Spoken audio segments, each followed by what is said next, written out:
माता कहाँ से निकली? मंथन, समुद्र मंथन से, ठीक है ना। अब समुद्र मंथन से कामधेनु निकली, किसने पाला? देवताओं ने रखा, देवताओं ने पाला। अब उसका वंश बढ़ता रहा, बढ़ता रहा, लेकिन उस गौमाता का महत्व जीवन में, संपूर्ण समाज में स्थापित करने के लिए ये किसने व्यवस्था दी? ऋषि विश्वामित्र। और ऋषि विश्वामित्र, उनकी एक टीम थी, उन्होंने ये गाय के महत्व को स्थापित किया।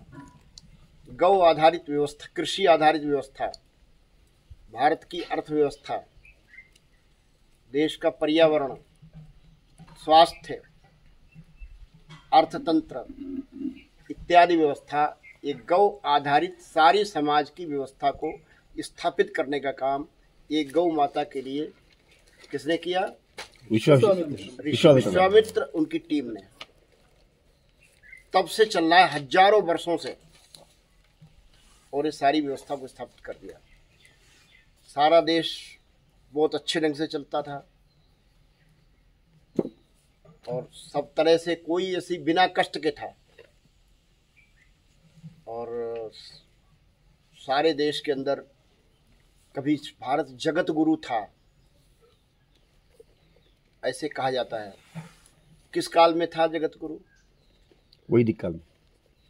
ये उसमें गाय भी एक बहुत महत्वपूर्ण भूमिका में है। जितने आश्रम होते थे, विद्यालय होते थे, जो भी इस प्रकार के हम ऋषि मुनियों के स्थान थे, ये सब जगह गौपालन था, गौ सेवा थी। और केवल गाय दूध के लिए नहीं था, कई प्रकार की चीजों के लिए उपयोगी इसके लिए था। भारत सोने की चिड़िया है, ये किसने कहा? किसने कहा भारत सोने की चिड़िया है? ಭಾರತ ಬಂಗಾರದ ಬಟ್ಟೆ ಇಡ್ತಕ್ಕಂಥ ಪಕ್ಷಿ ಅಂತ ಯಾರು ಹೇಳಿದ್ರು? ಯಾವ ವ್ಯಕ್ತಿ ಉಲ್ಲೇಖ ಮಾಡಿದ್ರು?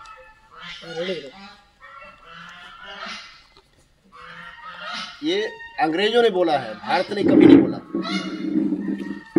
क्यों बोला?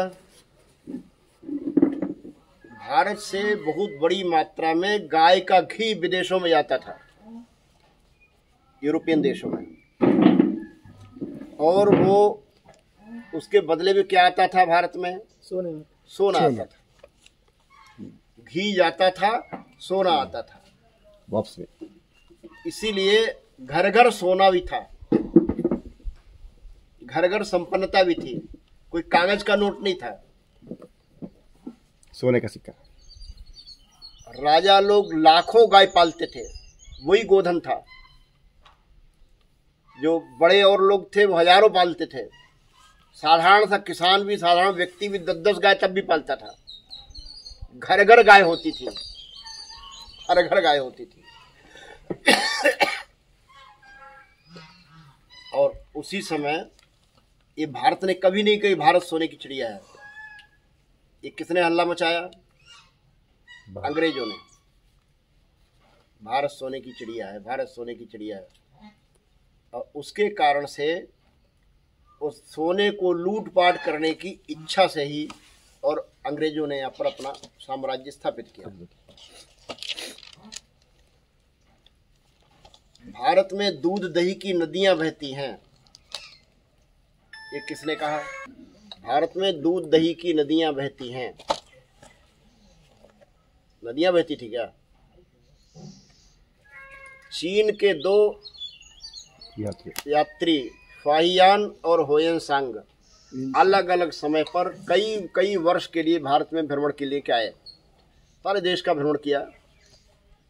और चूंकि चीनी भाषा जानते थे, हिंदी यहाँ की भारत की अलग अलग प्रकार, झारखंड की अलग अलग भाषा ये जानते नहीं थे। प्यास लगती थी तो पानी चाहिए था तो इशारा करते थे।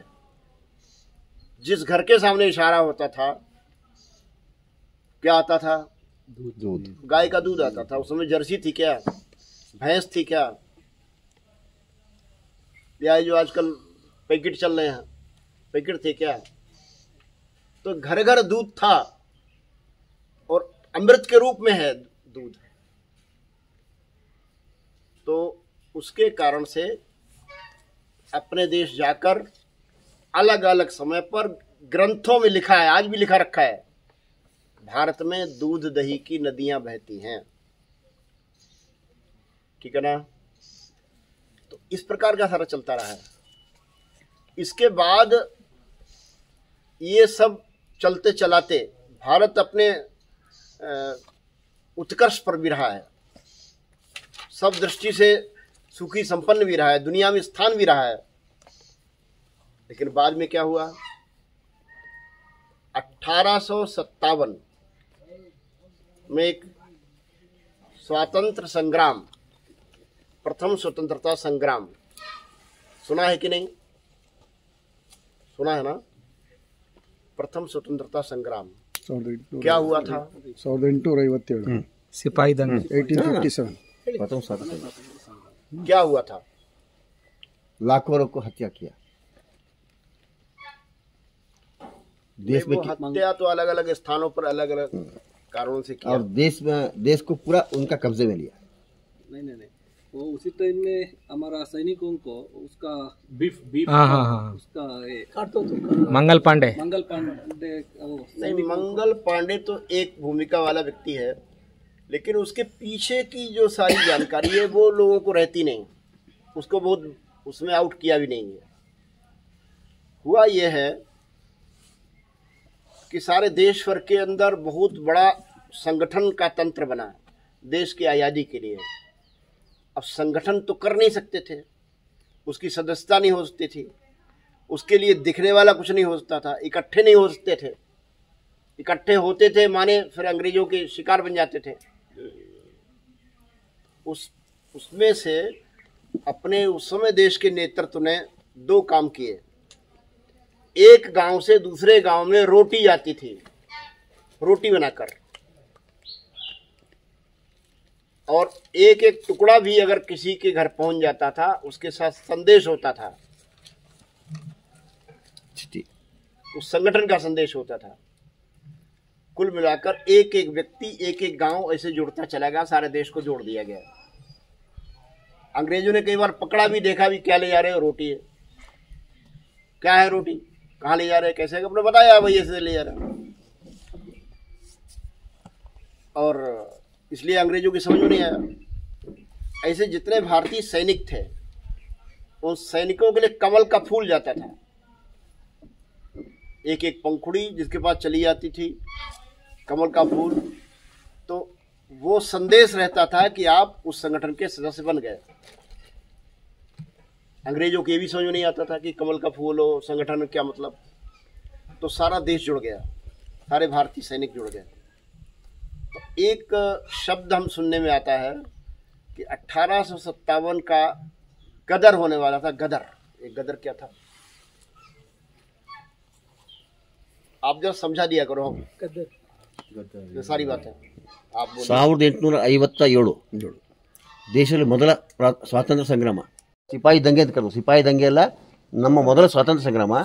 ಆ ಸಮಯದಲ್ಲಿ ಜನಗಳನ್ನ ಜೋಡಿಸಿದ ಹೆಂಗೆ ಅಂದರೆ, ಒಂದೂರಿಂದ ಮತ್ತೊಂದೂರಿಗೆ ರೊಟ್ಟಿ ಜೊತೆಗೆ ಸಂದೇಶ ಕಳಿಸೋರು. ಹಾಗೂ ಸೈನಿಕರಿಗೆ ಅಂದರೆ ಕಮಲ್ದು ಕೊಟ್ಟಿದ್ರೆ ನೀವು ಶ್ರೇಷ್ಠ ವ್ಯಕ್ತಿ, ಇದ್ರ ಹೋರಾಡಬೇಕು ಅಂತ ಅವ್ರಿಗೆ ಸಂದೇಶ ಕೊಟ್ಟು ಅವರನ್ನು ಸೇರಿಸಿ ಪ್ರೇರಣೆ ಆಗಿ ಈ ಸ್ವಾತಂತ್ರ್ಯ ಆಯಿತು, ಸಂಗ್ರಾಮ ಆಯಿತು.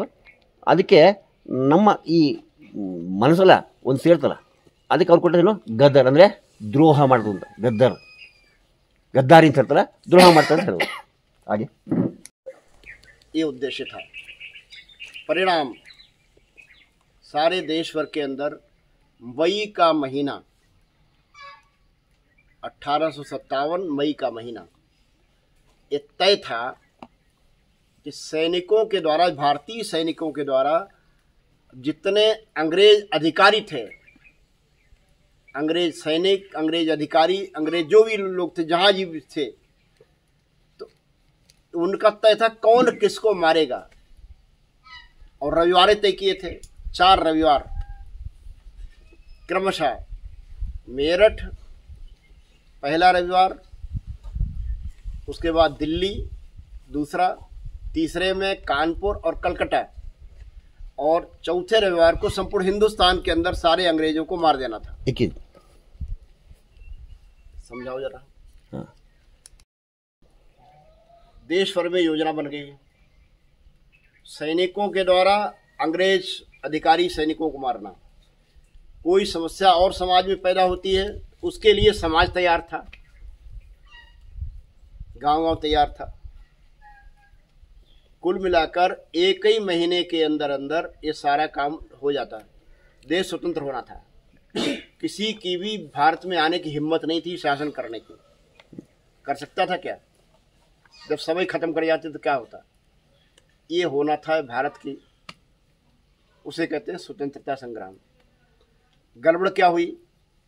गड़बड़ ये हुई कि 10-12 दिन बाद जो काम होना था, जिस अधिकारी और जिस व्यक्ति को आपस में बात करना था, ये कारतूस सूअर की चर्बी का है कि गाय की चर्बी का है, इस विषय को लेकर झंझट हो गया, तनाव हो गया, काफ़ी एक झगड़ा झंझट की बात हो गई और उनको क्रोध आ गया।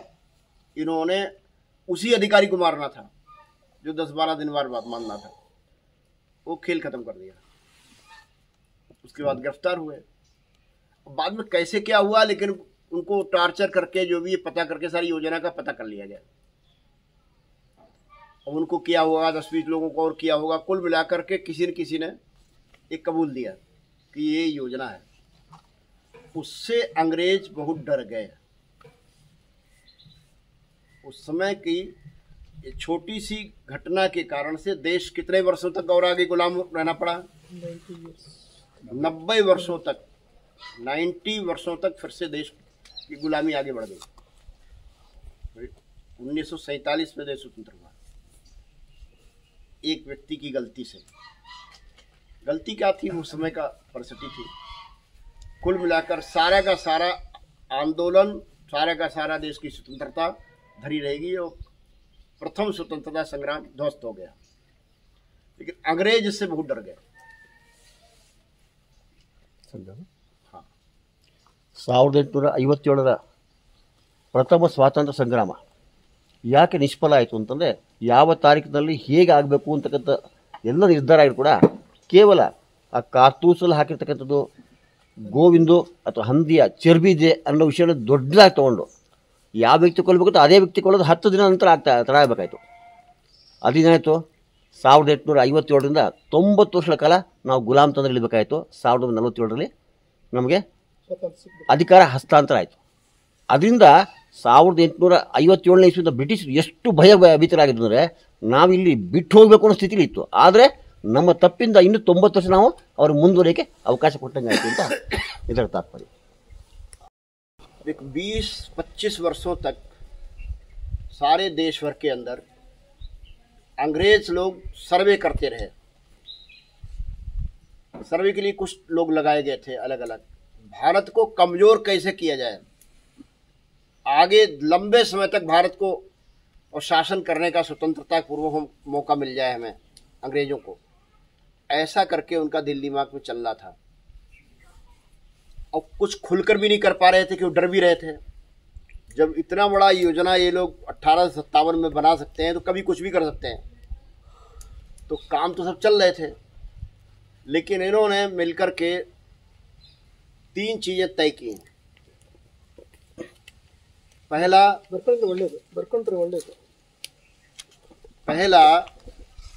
सारे देश के अंदर एक शिक्षा में बदलाव लाना चाहिए। इसलिए उसको जो मॉन्टेसरी शिक्षा लाए और मैकाले को लगाया गया इस काम में। मैकाले ने सर्वे करके निष्कर्ष निकाला कि अगर हमने शिक्षा पद्धति बदल दी तो 100 साल बाद देखने में हिंदुस्तानी लगेगा, लेकिन अंग्रेजियत के रंग में रंग जाएगा। तो इस बीजारोपण कर दिया।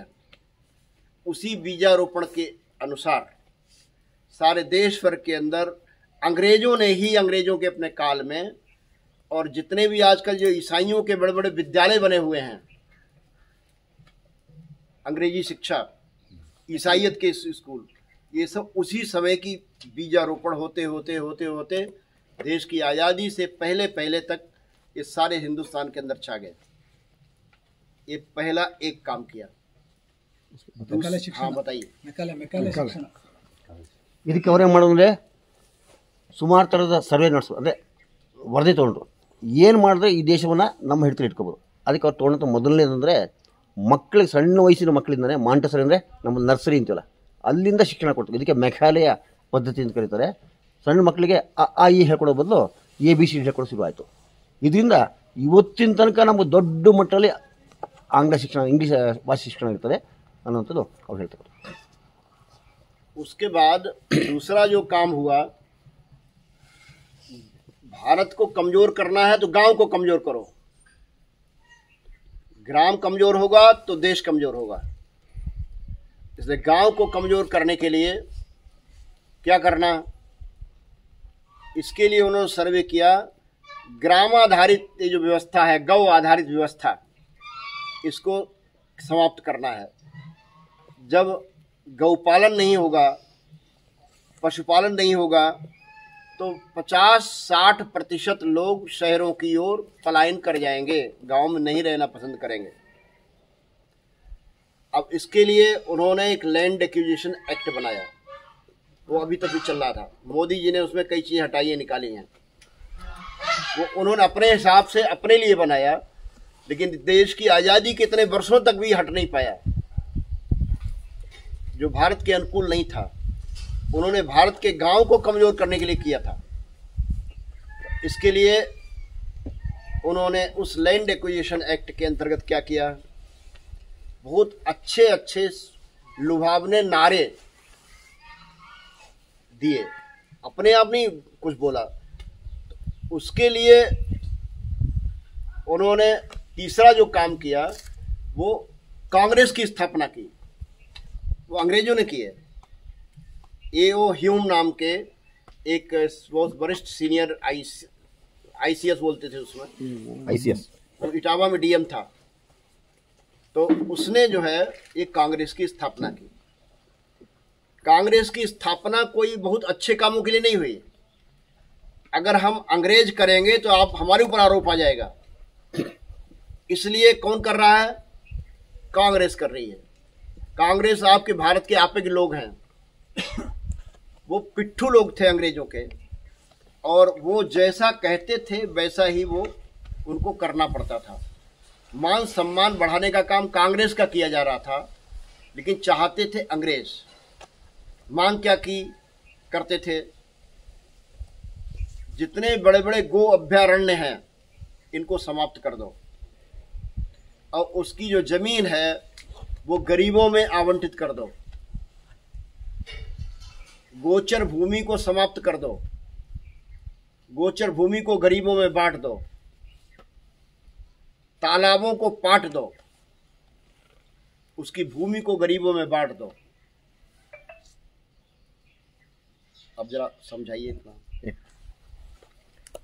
ಕ್ಷೇತ್ರ ಆಯ್ಕೆ ಮಾಡಿಕೊಂಡು, ಗ್ರಾಮೀಣ ಕ್ಷೇತ್ರ ಆಯ್ಕೆ ಮಾಡ್ಕೊಂಡಿದ್ದು ಯಾಕೆ ಅಂತಂದರೆ ನಮ್ಮ ಭಾರತೀಯ ಸಂಸ್ಕೃತಿ ಗ್ರಾಮದ ಆಧಾರ, ಅದನ್ನು ಗೋ ಆಧಾರಿತ. ಗೋ ಆಧಾರಿತನೇ ಗೋವಿನ ಸಂತತಿಯನ್ನು ನಾಶ ಮಾಡಲಿಕ್ಕೆ ಏನು ಮಾಡಬೇಕು ಅದನ್ನು ಮಾಡಿಕೊಂಡ್ರು. ಅದನ್ನು ಮಾಡಲಿಕ್ಕೆ ಅವ್ರೇನು ಮಾಡೋದು, ಒಂದು ಹೊಸ ಉಪಾಯ ಇಟ್ಕೊಂಡ್ರು. ಅದಕ್ಕಾಗಿ ಒಂದು ಸಂಘಟನೆ ಕಟ್ಟರು. ಆ ಸಂಘಟನೆ ಹೆಸರಿಟ್ಟರು ಕಾಂಗ್ರೆಸ್ ಅಂತ. ಆ ಕಾಂಗ್ರೆಸ್ಸಲ್ಲಿ ಭಾರತೀಯರನ್ನೇ ಸೇರಿಸ್ಕೊಂಡ್ರು. ನೋಡಿ, ನಾವೇನು ಮಾಡ್ತಿಲ್ಲ, ಭಾರತೀಯರು ಮಾಡ್ತಾರೆ ಅಂತ ನಂಬಿಸ್ತಾ ನಮ್ಮ ಕೆರೆ ಕಟ್ಟೆ ಎಲ್ಲೆಲ್ಲಿ ಗೋಕಟ್ಟೆಗಳಿದ್ವು, ಗೋವುಗಳನ್ನ ಸಮೃದ್ಧಿ ಮಾಡೋಕ್ಕೆ ಅವಕಾಶ ಇತ್ತು, ಅದನ್ನೆಲ್ಲ ಏನು ಮಾಡಿದ್ರು, ನಾಶ ಮಾಡಿದ್ರು. ಮತ್ತು ಅದೇನು ಮಾಡೋ, ಅತ್ಯಂತ ಬಡವರು ಕೊಡ್ತಾ ಇದ್ದೀವಿ ನೋಡಿ, ನಾವು ಇಟ್ಕೊಳ್ತಾ ಇಲ್ಲ ಅಂತ ಒಂದು ನಂಬಿಸಿದ್ರು ನಮ್ಮ. ತನ್ನ ಮೂಲಕ ನಮ್ಮ ಇಡೀ ಸಂಸ್ಕೃತಿಯನ್ನು ಹಾಳು ಮಾಡ್ತಕ್ಕಂಥ ಪ್ರಯತ್ನ, ಗೋ ಆಧಾರಿತ ಇರ್ತಕ್ಕಂಥದ್ದನ್ನು ಸಂಪೂರ್ಣ ನಾಶ ಮಾಡ್ತಕ್ಕಂಥ ಪ್ರಯತ್ನ ಕಾಂಗ್ರೆಸ್ ಮೂಲಕ ಶುರು ಮಾಡಿದ್ರು. आगे बढ़े।